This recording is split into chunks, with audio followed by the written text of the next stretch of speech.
Alan Dershowitz, ooh, he's on a warpath against anti-Semitism. Truth is, he's been doing it for maybe 60 years. Let's listen in. And on the flip side, I have maybe a little tweak or something different to add. Joining us now with reaction, Harvard Law Professor Emeritus Alan Dershowitz, Fox News contributor Miranda Devine, and Project 21 Chairman Horace Cooper. Professor, let's start with you. This has got to get under your skin. This is very personal. You spent a lot of time at Harvard, and they have lost their way, my friend. 60 years at Harvard, and they're being let off easily. It's not that they tolerated anti-Semitism. They taught it. They taught it in the divinity school. They taught it in the public health school. That's the conclusion that the Harvard report reached. This man who killed these two wonderful young people was stimulated, incited by what is being taught at places like Harvard and Columbia. And there's blood on the hands of professors and students who are calling for a globalized intifada. What does a globalized intifada mean? The actual intifada, 4,000 innocent people were killed. They were blown up in buses and pizza parlors. And when people say globalize the intifada, what they're saying is kill Jews. And that's coming from Harvard, that's coming from Columbia, and it has to stop. It's right. It does have to stop. There's no question about it. But I do want to give some kind of balance. You know, I'm a very much an identifiable Jew, as you probably could see right now.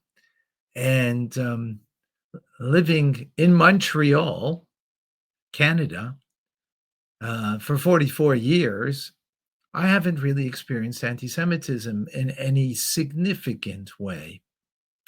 You know, sometimes people might look at me a little this way or that way.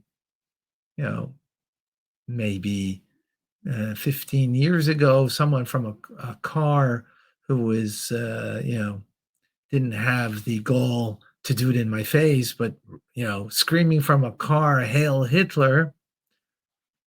Yeah, not nice. No doubt about it. But it's not as prevalent as everybody wants to make it seem. I suggest it was actually worse in the 30s and in the 50s and other times than it is today. The distinction today is that because of social media, everybody has an outlet. Everybody has a voice. Everybody could be heard. So you have people who have nothing to do positive with their lives. It might be on social media, going from one site to another place and spewing their hatred. So it looks like it's like the world's gone mad, but in the end, it's a very small portion. Now, one person who is in a rage at society, a rage at Jewish people because we are the oppressors of the innocent victims, the Palestinians, the Gazans, and whatnot. So he goes and takes his gun and cold-bloodedly kills two innocent people. Yeah, it's extremely painful. It's extremely can be extremely frightening. But we have to be careful with that. Pain, yes. But to be frightened, first of all, gives in to the perpetrator and gives in to those who believe in his cause. You have to be careful. I need to be careful, but not frightened.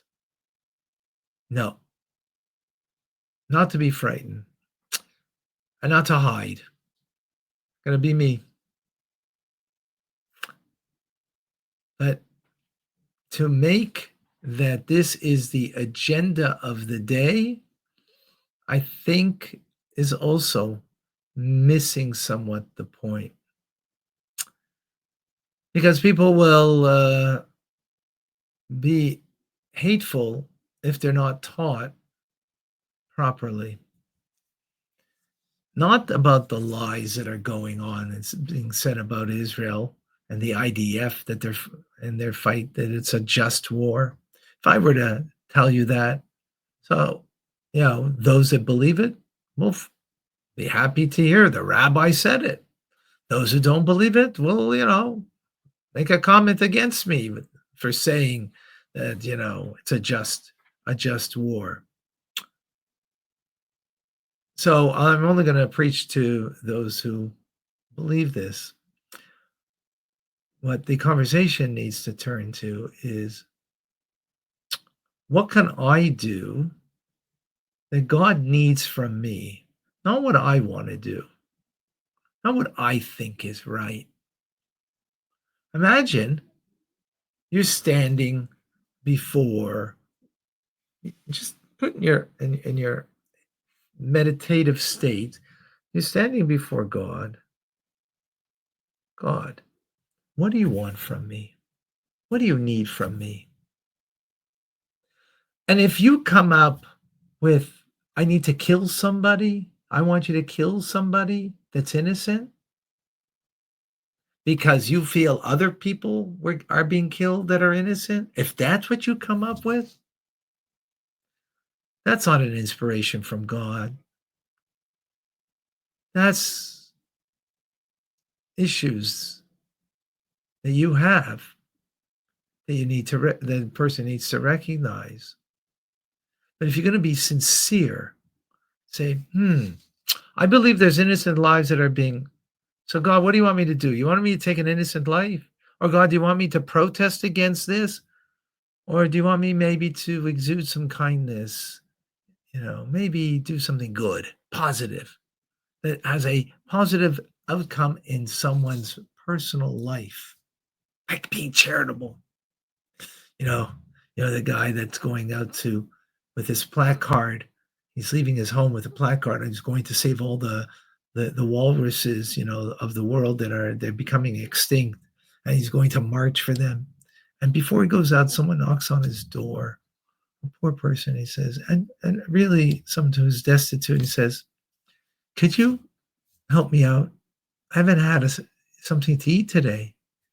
Maybe give me a sandwich." He doesn't even ask for money. Maybe you have a sandwich in the house, or maybe you have a rice cake or two that I could have. No, I'm sorry. I'm busy. I'm saving the walruses of the world. I am busy.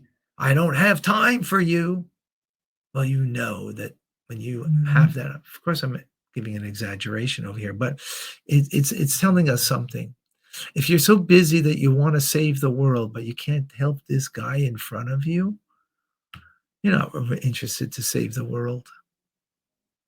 Nah, you couldn't care less about the world. You're just in a rage that you have this Messiah complex that you think you're going to save the world. This guy who shot 2 innocent people, he thinks by that he's going to save the world. Of course he's not going to, but that's what he thinks he's doing. He's helping the world. Help the person in front of you that needs you right now. That's what God wants from you. He doesn't want you to go out with a placard and try to save humanity. Save a human, then you've saved humanity. That's the Jewish way. That's what our sages teach us in the Talmud. You save one life, you've saved the entire universe. Look at that one person in front of you that needs you. It may not be that they need you because they're hungry for food, but maybe they're in need of some comfort. Maybe they need some support. Maybe there's your compassion, your loving kindness. To that one person, give it. That one person in your life that needs it. Start off that way. That's a divine way to live. That's what Torah teaches us. What do you think? Share with me, please.